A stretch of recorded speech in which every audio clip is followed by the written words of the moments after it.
Another question we've got through, though it's more of a comment really, is that this chassis looks like we're trying to put a series chassis onto a Defender.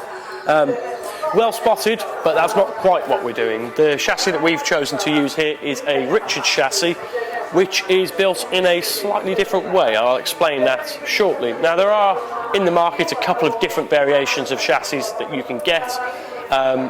The Richards chassis, Marsland chassis, and there's another company who I can't recall the name of.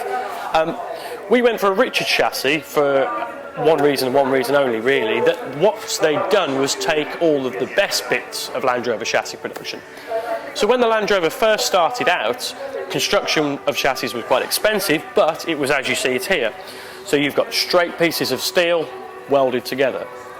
We think that that's a benefit for various reasons I'll get to in a minute, but later on Land Rover changed the way they made the chassis. So instead of it being straight pieces of metal together, it was two halves of a chassis which sat on top of each other like that.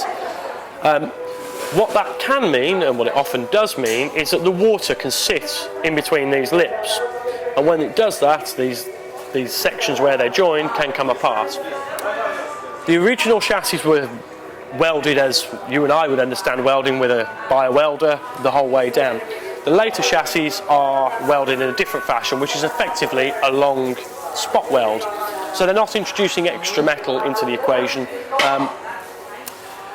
As well as that, the other chassis that you can buy out there might have some modern upgrades to them, which is to say that some screws and fixings may be the same as a TDCi, because that's the way the chassis are made. On this particular chassis, every nut and bolt will be the original, in this case TDI 200, nut and bolt fixing, and everything should be in the right place.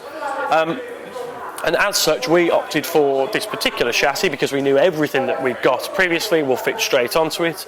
We've also got the added bonus of this type of construction means that we can't have water sitting on top of the chassis rails, getting in and opening up the chassis, ultimately leading to the rots that caused the failure of our initial chassis.